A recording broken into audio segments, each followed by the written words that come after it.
Great day to be out here on the Lord's Sabbath day. The Lord, not Jeff, the Lord. First and foremost, we always like to give praise and honor to the God of Israel, which we know is Jesus. And I want to get right to this lesson and give you the title because it's going to be a lengthy one. And the title is The Second Exodus.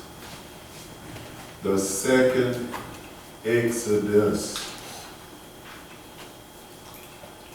The time is winding down in this world, and very few people understand that you're not going to be raptured out of here in a secret rapture when, as we've been taught in these Sunday churches, that we wait on Jesus to come back so he can rapture us out of here before the time of trouble. God has another Exodus that he's going to take us in our generation.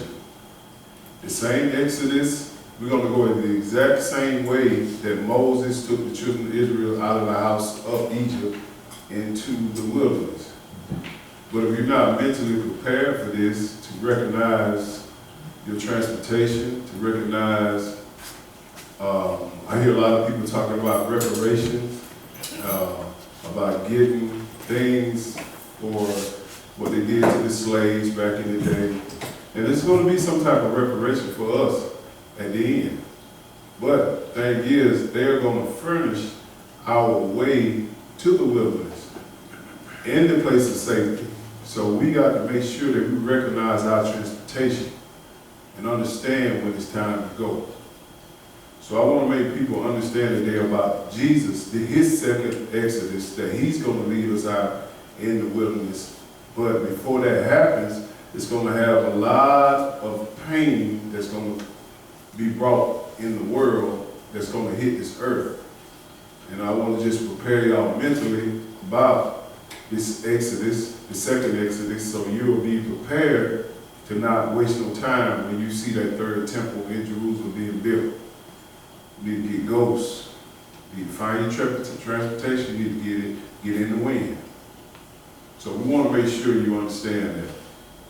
And don't get caught, believe me. If you get caught over here in this land or anywhere outside of the wilderness, that's 3.5 years of pain that you got to be running for your life. So we're going to get right to it. Let's go to Hebrews chapter 13. We're going to start with verse 8. One thing I love about God is that he's the same today, yesterday, and forevermore. If he did it one time, he's going to do it again. And sometimes it might be a little different in blood types. He used the blood of goats and rams in Moses' in them days, but when he came, he used his blood. But it was still blood. But like he said, like this lesson, this Exodus is going to be the exact same way that Moses led the children of Israel out of Egypt under the hand of Pharaoh. And we are still in another land under a Pharaoh. Right now, the Pharaoh in this land is Donald Trump, the president. Or we can say the Gentile dynasties. God giving his hands over, giving this world over to the Gentiles, which are the Europeans or white folks, as we call them. But I just want to make sure you understand that God don't change. You can look in the Old Testament and bring it to the New. It's going to be the exact same way, just a little different flavor. Hebrews chapter 13 and verse 8. When you get it, brother, go ahead.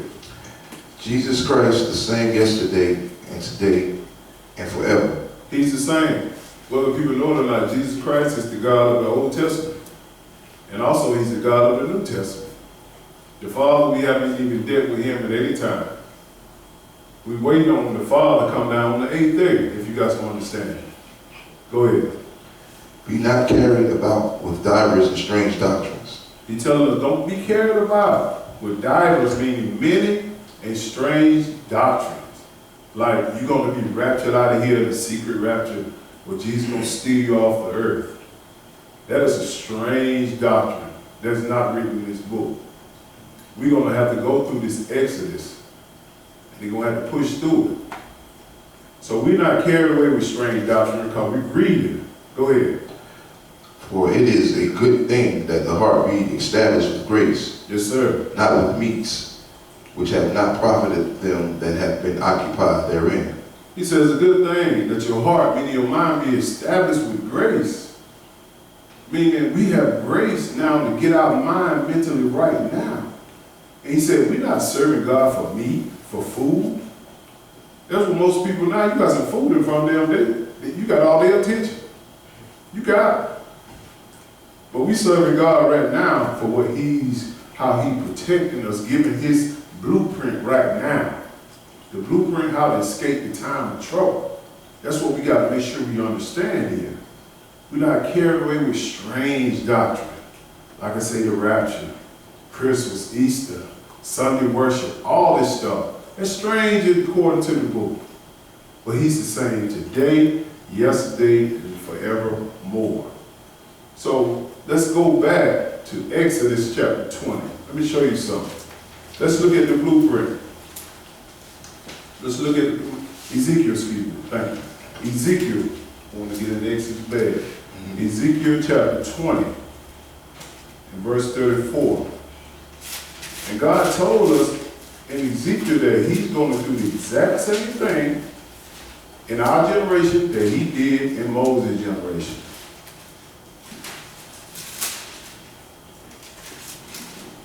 We just preparing for the second Exodus. Meaning, Exodus meaning that you're going out of another land with a large group of people. Ezekiel chapter 20 and verse 34. When you get it, brother, go ahead. And I will bring you out from the people, and will gather you out of the countries wherein ye are scattered. Yes, sir. With a mighty hand, and with a stretched out arm, and with fury poured out. So if you don't know anything about Deuteronomy chapter 28, and the cursing when he said, I was scattered in all the land, this won't make sense to you. You'll go straight to the New Testament. He said, I'm going to come and get you out of the countries wherein you are scattered. We understand Deuteronomy, we were scattered as a nation because our forefathers broke the laws. But listen what he said right here, 35. And I will bring you into the wilderness of the people. Yes, sir. And there will I plead with your face to face. He said, I'm going to bring you into the wilderness. Most people are not looking for the wilderness. We are. He said, I'm going to plead with you face to face. Christ's going to be in the wilderness with us for 3.5 years. Understand that. He's going to be there. I'm going to show you. Go ahead. Like as I pled with your fathers in the wilderness of the land of Egypt, so will I plead with you, said the Lord God.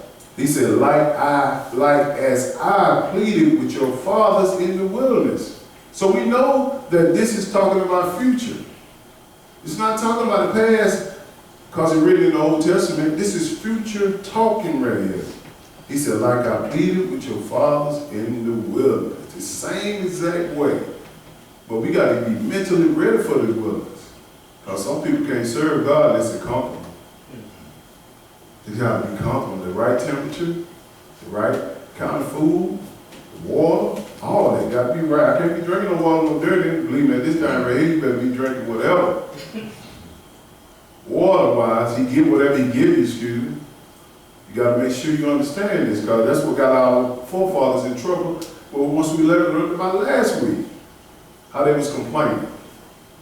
So we got to make sure that we understand that it's going to be a second Exodus. And believe me, if you in this generation right here, you will see it if you live long enough. You will see it. We close. Go ahead, brother. 37. And I will cause you to pass under the rod. Yes, sir. And I will bring you into the bond of the covenant. Believe me, when you go in that wilderness, there ain't going to be no, you bringing your holidays, your Easters, your Christmas, whatever it is, your Sunday worshiping now. God said, you're going to come under my covenant, which is the law. We're going to follow it that way. If you don't follow that, the next verse is going to tell you what he's going to do to you. Go ahead. And I will purge out from among you the rebels. What is purge? He's going to kill. Y'all seen the movie The Purge? got one night to kill everybody that you can without being punished. Just think of that. Think of that. He said, I will purge out among you the rebels, the ones that going to be coming and say, y'all saying Jesus? Don't be saying JC. Y'all women that got your head covering on. Uh-oh, didn't mean to say that. All this stuff. Straining at a net. That's what they're doing. A lot of people straining. And they really don't, we're really missing the bigger picture here. We outside in the wilderness, we trying to get in, man. And he said, I'm going to purge out the rebels, meaning the ones that are not following this law. Go ahead. And them that transgress against me, Yes, sir. I will bring them forth out of the country where they sojourn, and they shall not enter into the land of Israel. He said, I'm going to bring you out of the country. I'm going to bring you there. But some of us might not make it out of the wilderness because some of us going to die there because of the strange doctrine in our mind. Go ahead. And ye shall know that I am the Lord. Oh, believe me, we going to know he the Lord. When you see a person kill somebody, he's the top man. And nobody saying nothing good. That's Jesus right there killing folk. He's the top man now. You're going to know that he's the Lord. But I'm going to show you, we want to identify who are these people that were scattered from in the countries. Let's go to Deuteronomy chapter 28. Let's identify who was scattered. Well, most people today think that those people in the land, they're the real Jews. They can't be the real Jews. They don't match up with the prophecy. I'm just laying a little foundation here to let you understand what our forefathers went and did in Moses' day, because God said, I'm going to bring you into the wilderness again. We're going to have a second Exodus again. So we need to get familiar with what happened back then. What's the do's and the don'ts. Let's make sure we don't follow under the don'ts. Deuteronomy chapter 28 verse 1. Well, let's identify who Israel is. Deuteronomy chapter 28 verse 1. Excuse me. Go ahead. And it shall come to pass, if thou shalt hearken diligently unto the voice of the Lord thy God, Yes, sir. to observe and to do all his commandments, which I command thee this day, that the Lord thy God will set thee on high above all nations of the earth. This is the promise of God. He said, if y'all do what I tell you to do, which is following the laws, I'm going to set you above everybody. And he did it for a minute. But you know, Israel, we get comfortable. Ain't nobody can move us. We know this, we got this, we all this stuff. We get really, really comfortable. And that's what happened to us. And God, verse 2, go ahead. And all these blessings shall come on thee, Yes, sir. and overtake thee, if thou shalt hearken unto the voice of the Lord thy God. He said, all these blessings going to come upon you if you follow these laws. You'll be blessed going in, blessed going out. You'll be blessed in the time, blessed everywhere. But we broke these laws. This is the situation we're in right now. Jump down to verse 15. We just identifying who are the Israelites by these curses. Verse 15, go ahead. But it shall come to pass, if thou wilt not hearken unto the voice of the Lord thy God, Yes, sir. to observe and to do all his commandments and his statutes, which I command thee this day, that all these curses shall come upon thee and overtake thee. All these curses. Go ahead, read some more. Cursed shall thou be in the city, and cursed shall thou be in the field. Ain't you cursed when you walk in the store? You just walking there and looking around, they looking at you like you're going to steal something. They're watching. This identified with us. Cursed in the fields. You got black farmers out here trying to farm land, but they can't get the seed to farm the land. They can't get insurance. All this stuff written about us, and it happened to us today. We curse at everything we do. Why? Because we not follow the law. If we follow the law, God will give us give us a little blessing over here. And then some people are prospering over here. Don't get it wrong. Now, this ain't a whole nation like we just curse. It's the ones that follow the law. He said, I'll build a little sanctuary to you in your enemy's land. But you got to know what you're doing. These curses hit you. But we talking about this scattering. Verse 6, jump down to verse 63. Let me show you what he means by I will gather you out of the countries where I had scattered you. And let's see how we got scattered. Go ahead. And it shall come to pass that as the Lord rejoiced over you to do you good and to multiply you, so the Lord will rejoice over you to destroy you. Yes, sir. And to bring you to naught, and ye shall be plucked from off the land whither thou goest to possess it. We was plucked out the land of Israel. God gave us that. As we learned that only Joshua and Caleb went into the land, 2 adults. But when they got into the land and they got out, the Israelites went back doing the same exact thing when we was in Egypt. That's how we got plucked out the land in 70 AD. As we don't read history about that. Go ahead. And the Lord shall scatter thee among all people, Yes, from sir. the one end of the earth even unto the other. And there shalt thou serve and there thou shalt serve other gods, Yes, sir. which neither thou nor thy fathers have known, even wood and stone. What he's talking about? He said, I shall scatter you amongst all the people. This is transatlantic slave trade, which started in 70 AD. He said you should serve gods in wood and stone. That's why I put people serving the cross, saying it's holy. Seeing the movie with it ward off a vampire is stupid.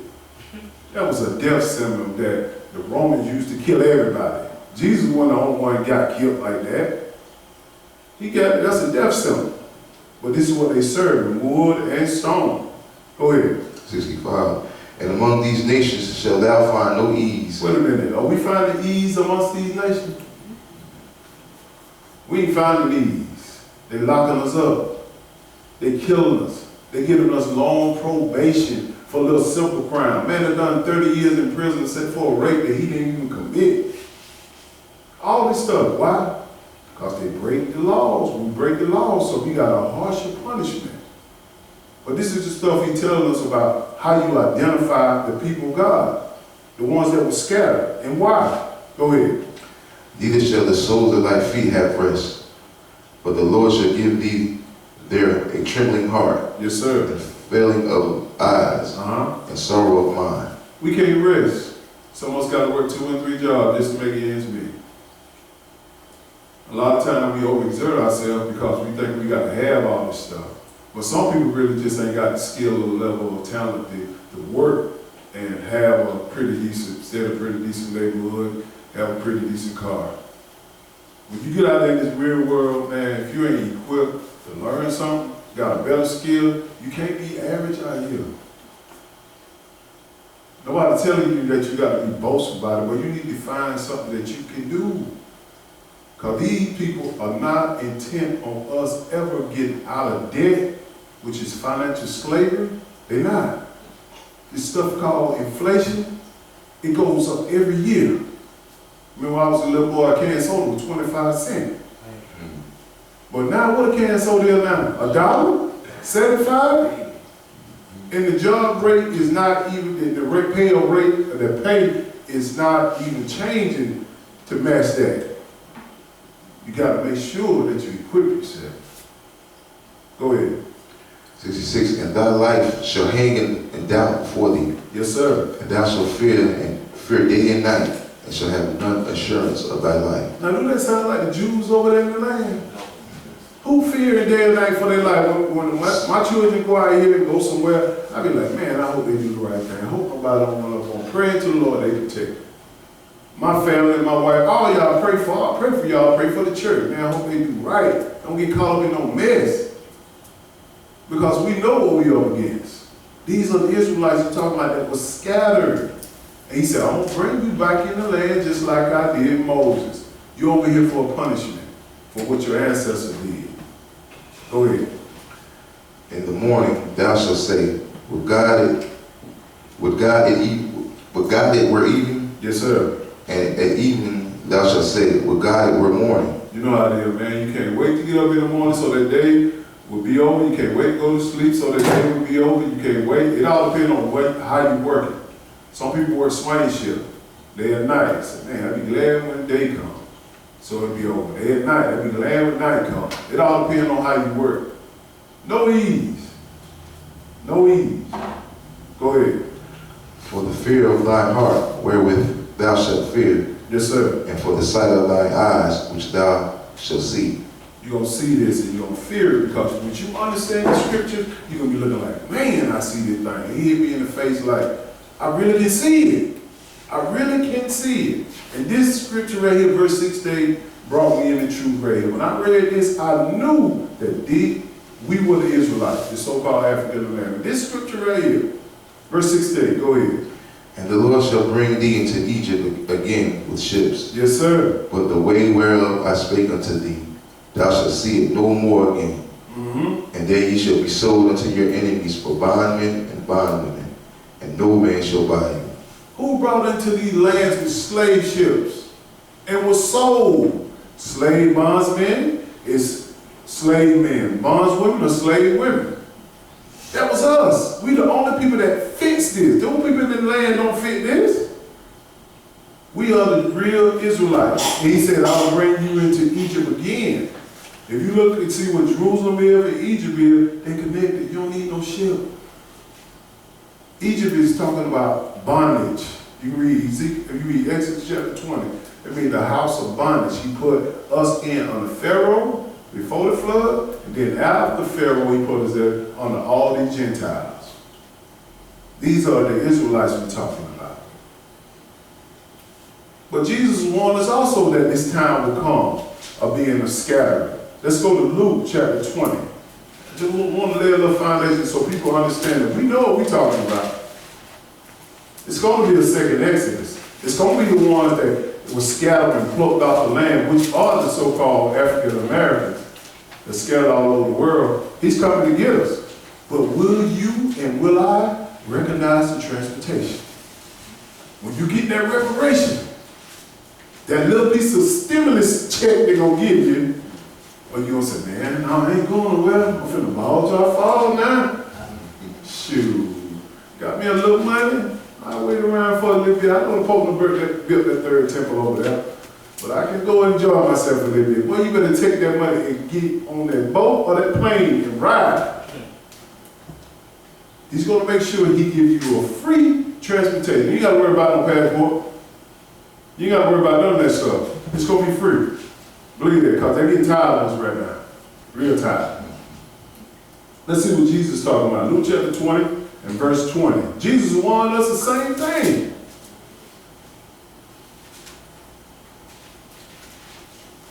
Let's see, Luke. Yes. Must be having me sleeping. I put that up now.